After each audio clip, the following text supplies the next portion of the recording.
welcome to Sharon on the Sofa. And as you can see, we have no sofas. We're on chairs today. Never let it said that, we're predictable. So my guest for today, Women in Business, is Janet Rose, who is the MD of Belly Dance World and Body Confidence. But also, before we move on to the questions, what I would like to say is a really big thank you to Stapleford Park for letting us use their premises, this beautiful home and the gardens. So it's just a great place to film, so thank you. Janet, thank you so much for giving up your time today to come along. And before we actually go into things, our viewers at home won't know anything about you really. I know I've got a few questions I'm going to go through, but the biggest thing I wanted to concentrate on today was that you're the MD of Body Confidence, which a lot of people don't know. And you've also got another business, Exhale with Confidence, haven't you? That's right, yes. So yeah, tell us a little bit about those two. Those two businesses are about helping people to get to where they want to be. Their blocks could be around issues around the body, the size, how they feel about themselves, where they want to go, what they want to do. But for some reason, something in their head's telling them that they can't do it because they look a particular way. And that could be through friends, family, society, magazines, media, all supporting that self-belief that they've got. And would you say that from your experience and the people that you've seen, there are a lot of blocks around size, weight, self-image, confidence? Because you do so much, don't you, with so many different people, so many different target audiences. You work with young people, you work with organisations, and I know that because I've worked with you in the States, we've gone to LA together, you've also done Body Confidence and danced all around the world. And if I've got it right, you've gone to Berlin, Egypt, Morocco and LA. Yeah, that's right, yeah. So you created a business about confidence, finding yourself, and then taking it on a global level. Wow, that in itself is incredible. So how did you get going? How did you start? I think the way that I started, I've always been passionate about music and working with people and developing people. And for me, I was constantly told that, I've always been a big person, that you can't do that because you're too big, or you're too old, or, you're too big, you can't dance because you're too big. So for me, it's like, well, don't tell me I can't do anything, then I'm going to do it. It made me all the more determined to go out and do it. I thought, I'll show them, that big people can talk, can be inspirational speakers, can dance, can sing, can do whatever they want to do. And you're an inspirational speaker as well, and I've seen you speak, so and we've booked you in the past for speaking events. So where did that come in? Why start doing that on top of everything else? Is it a message that you want to, shout about? It seems, because this is in your DNA, isn't it, to do things? I think I've met so many people, so many women especially, who have been so negative about themselves, and also with their children as well. There's also sending that message down to their children. And it's something that was repeatedly sort of banging me on my head, literally. And it made me think, this is a gap that's missing. There's something that is needed to address this with people and with women, and for them to try and get past that point and stop feeling so badly about themselves and stop torturing themselves about how they look, which in turn they're passing down to their children.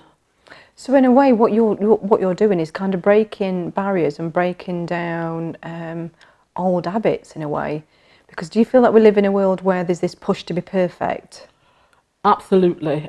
Well, just look around. Look at advertising. Look at the media. Look at videos of with dancers, all tiny little people. You know what I mean? So you don't see a cross range of society in films or on TV or in newspapers. It's all a particular size, a particular look, and that's not how we're made.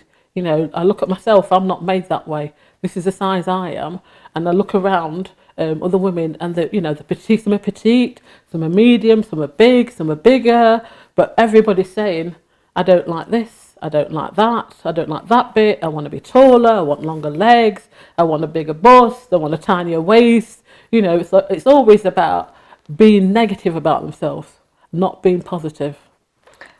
And how do you encourage people to step away from that kind of thinking then, and to change? Because I suppose in a way you're asking them to change their mindset, their patterns, And also, some of these people have grown up with these images and those messages that have just been pushed and pushed down their throat. So, how do you work with them to change that whole concept of what their self really can be comfortable with, I suppose? Well, so there's different ways I can do it, either through coaching or mentoring. And the thing is, it's about really what is the reality, what's real and what's not real.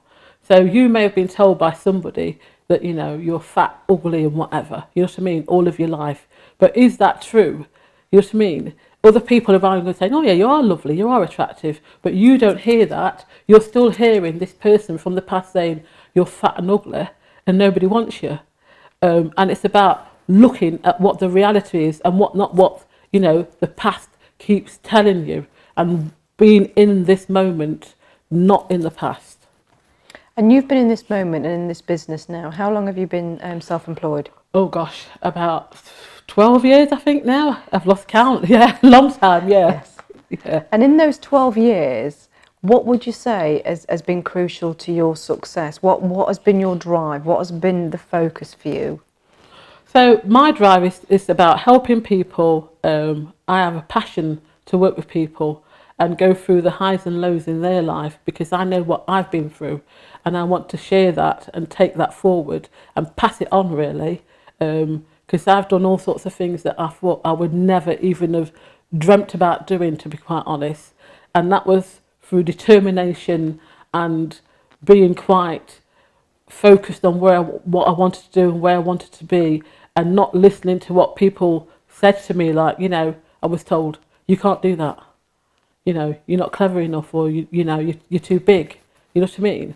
So it's about being in this moment here and going for it, and even if I've had obstacles, I've overcome those obstacles, and that could be other people, competitors, other people trying to hold you back, you know, sabotage you or whatever. I've not let that stop me. And how have you dealt with any haters or people that go against everything, because they look at dancers and they look at them like they have to be super skinny? So I'm sure you've had people make assumptions when you get to places. How have you dealt with that? How have you overcome those kind of challenges? Well, I'll give you a great example of me dancing in Nottingham City Centre with my troupe. You know, hundreds of people gathered around us, half-hour set, fantastic, you know, vibe from the audience, great time. That's finished, sat down with my troupe, chatting with them. A lady comes over, says to my troupe, oh, you look beautiful. And she pointed at me and went, but you're too fat. You're too fat to dance. So my troupe... She used those exact words and pointed like this, you're too fat like that. So my troupe thought, well, you can't talk to Janet like that. And I went, no, it's fine. I said, it's fine. And I turned and went, I am fat. I said, but I can dance. And she just had to walk away. I have had comments like that a lot.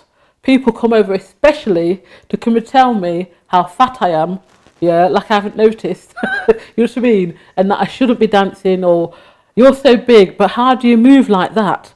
You know what I mean? And I just go, I always have and I always will, you know. So they don't come over to congratulate you and say they'd be achievement. They come over just to basically say, it's a put down, isn't it? Yeah, absolutely. And it's an abusive put down. Yeah.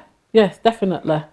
So for people watching this who may be struggling with their weight or being called fat, and also, let's face it, sometimes being bullied by families and friends that can do this, what tips would you give them? How would you encourage them to maybe embrace who they are all their life, or just look at what they want to do? I would say to them, build yourself a network of people around you who are going to support you to where you want to be.